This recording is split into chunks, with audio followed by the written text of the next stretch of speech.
This is KCTV5 Sports. Good evening. Who would have believed it? With 3 games to go, Kansas State enters the day tied with KU for first place in the Big 12. The Wildcats at Baylor this evening. Bears up 1 at halftime, but the Cats explode to open up the second half. Angel Rodriguez with a steal, which ignites the break. Rodney Magruder with a slam and the foul as K-State's on a 7-0 run. Bears in that with a beautiful alley-oop, and the lead went back and forth during the second half. Bruce Weber furious over some of the officiating, and boy, his team looked awfully good at times. Magruder to Enriquez, and watch this. He throws it down. This would go down to the final shot. 1 second on the clock. Magruder with the catch and shoot. Magruder off in time. Got it! And Kansas State stuns Baylor. That shot wins the game and keeps Kansas State tied for the Big 12 lead. 64-61 is the final. 18 points for Rodney Magruder, none bigger than the last 3. Baylor's NCAA hopes take a real hit. They fall to 8-8 in the Big 12. Meanwhile, in a game you saw here on KCTV5, Kansas hosting West Virginia, Bob Huggins looking for a $25,000 bonus if he can beat KU, and no, I'm not joking about it. Unfortunately for Huggy Bear, Ben McLemore put on a show for the national TV audience. His pull-up jumper pulls KU within 1. Then the freshman curls around the screen for 3 more. It's a 4-point KU lead. He can shoot the J, but when he goes to the rack, it's something special, as in worth a second look special. Last Monday, Elijah Johnson scored 39. Today, he dished out 10 assists, including this alley-oop pass to McLemore, a career-high 36 for Big Mac as KU wins going away. No bonus for Bob Huggins as Kansas wins at 91-65, carried mainly by Ben McLemore's 12 of 15 shooting. The 36 points, the most ever by a Kansas freshman. That shatters Danny Manning's record of 35, which was set exactly 28 years ago today. So the Big 12 race remains a dead heat. Elsewhere in the Big 12, Oklahoma State beats Texas 78-65. Pokes now 12-4 in the league. Oklahoma hits 34 of 34 free throws to beat Iowa State by 17. The Sooners now 10-6 in the Big 12.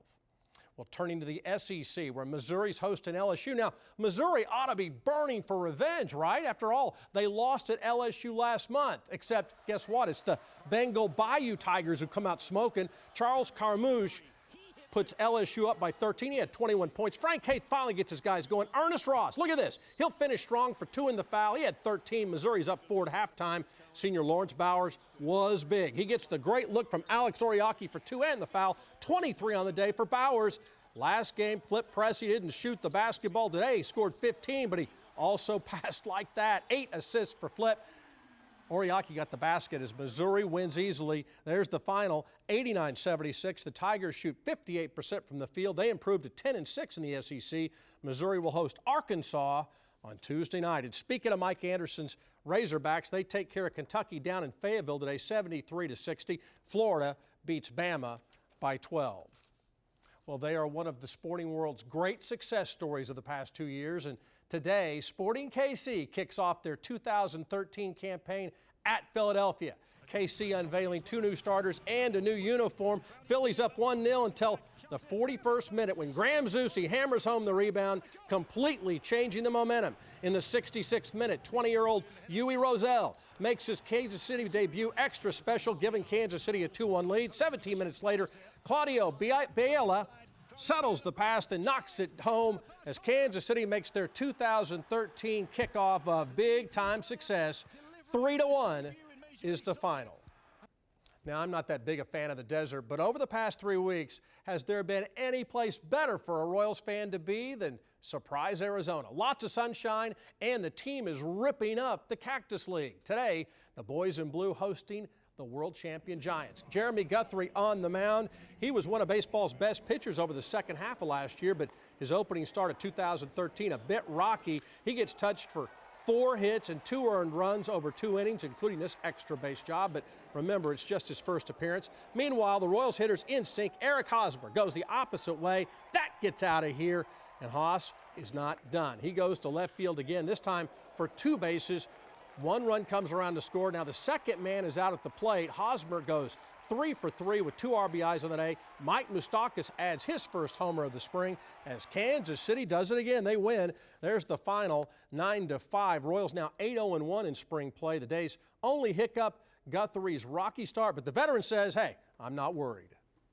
For the most part, I was able to go back and forth. I was just up in the zone. So, the first into the outfield. What a great spring. Well, pro football's elite are right here in Kansas City tonight for the 101 Awards Banquet. The NFC Defensive Player of the Year, well, Raytown High School and University of Missouri grad, defensive end Alden Smith, who's having a great homecoming. Life is good. And I got to ask you, your alma mater, KU, has a target on their back. Bob Huggins gets a $25,000 bonus. Is that an insult or is that a compliment to KU? Is it just KU? Yes. Hey, it's a compliment. That's a compliment. I can't believe it. It's crazy. I got to give it to the players. There you go. Neal, thank you so much. Has the field house been any louder? Has this rivalry been any more intense? It's sad to think that one of the greatest games in the border war just might be the very last. Sportsmanship's a must. Okay? No refereeing. Good luck. Get after it, guys. Good luck. This overflow crowd was electric as Kansas and Missouri meet for a 267th time. Well, we get on the run, and after that, it's a basketball game. It's our game to win. There were stars on both sides as Kansas City native Marcus Denman scores 28 and the Tigers build a 19-point lead. People that say they're hard to guard is exactly right, because I don't know if you can have three better guards out there that can all pass, catch, and shoot. But Kansas fights back behind 28 points from Thomas Robinson and 24 from Tyshawn Taylor. We knew Kansas would make a run, and they did. Just some plays didn't go our way, some bang-bang plays didn't go our way, and they were give Kansas credit, they made plays. Mizzou tries to win it in regulation, but Robinson comes up with a huge block on Flip Pressey. The question is, was it a foul? Phil probably got hit there. I don't know. I mean, he just, I think he got off balance after he got in the lane, but it was our pick and roll stuff. Kansas is able to hold on in overtime, capturing their 8th straight Big 12 championship. For this team to come as far as it has and winning that 8th straight, that was kind of like, I'm not the most emotional guy, but that was as good as it gets. And plus, there were recruits in, so I was kind of hamming it up, too. So. Both sides are left wrung out. We played our hearts out. They played their hearts out. They won the game. So is this border war rivalry really dead? We saw the best they had to offer in Columbia. They saw the best that we have to offer maybe for the next 10 years in a building, both places. And it's a shame that it's going to end, but it's definitely going to end. Playing them once a year with nothing on the line doesn't carry the same value as playing them twice a year with a championship on the line. I think that'd be sad if you saw the atmosphere out here today and the atmosphere in our place. I mean, it would be sad if we don't play. If the rivalry is dead, perhaps they save the best for last. At Allen Fieldhouse, this is Neal Jones reporting for Off the Bench.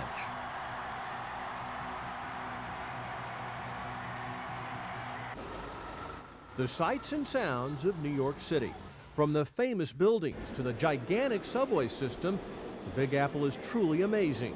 Millions come here to enjoy what many consider to be the entertainment capital of the world.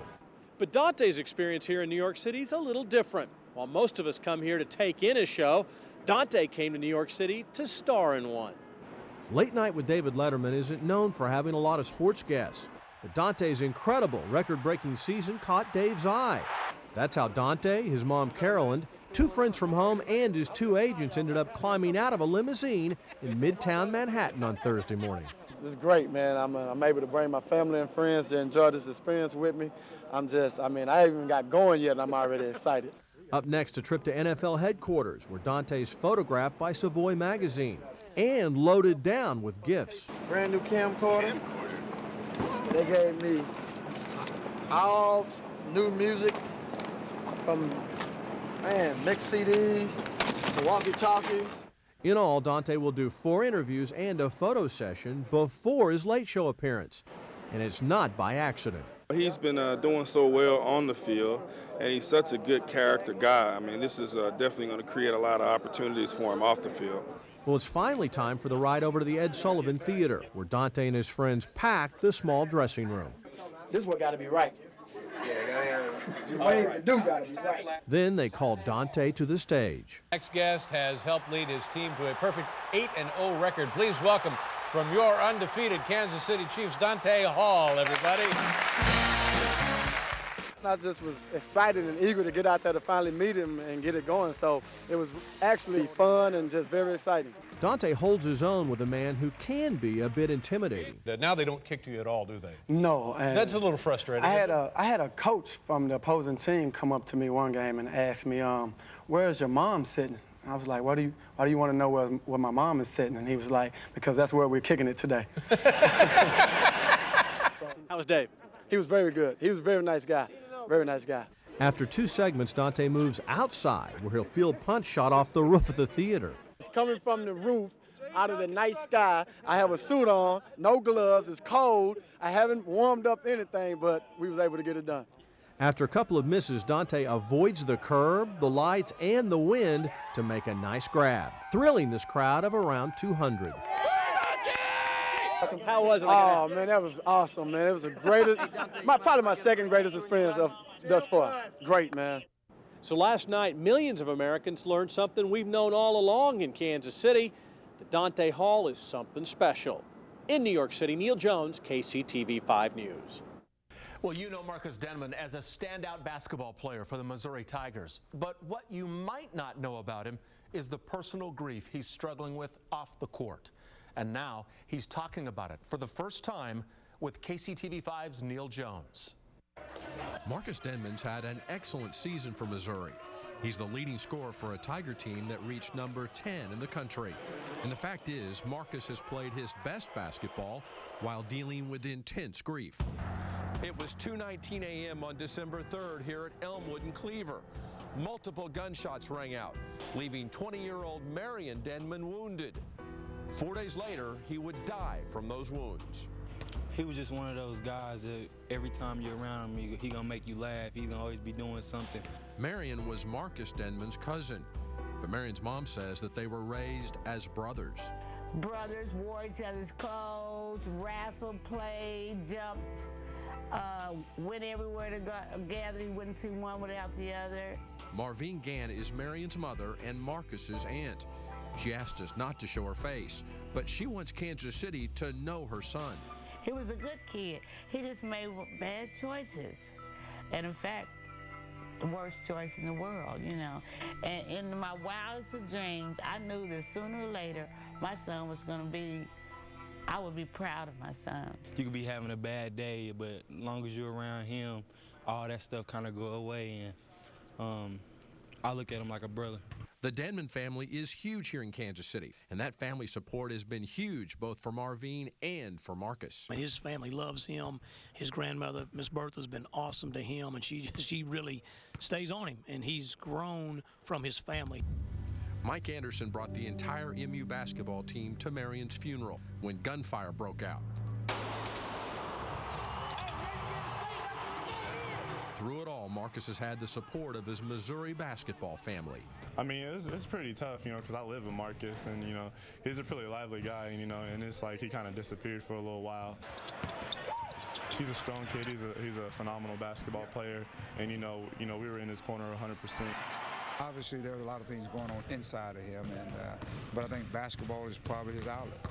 Marcus is on pace to graduate in 4 years here at Missouri, and he says he realizes the opportunity he has here. I think about that every day. A lot of those guys don't have that chance. That window of opportunity is really small. 2 young cousins, one living out his dreams, the other gunned down at the age of 20, and a mother left to wonder, what if? If my son could play college basketball, he would be doing the same thing Booty doing. I absolutely believe that in my heart. Neal Jones, KCTV 5 News.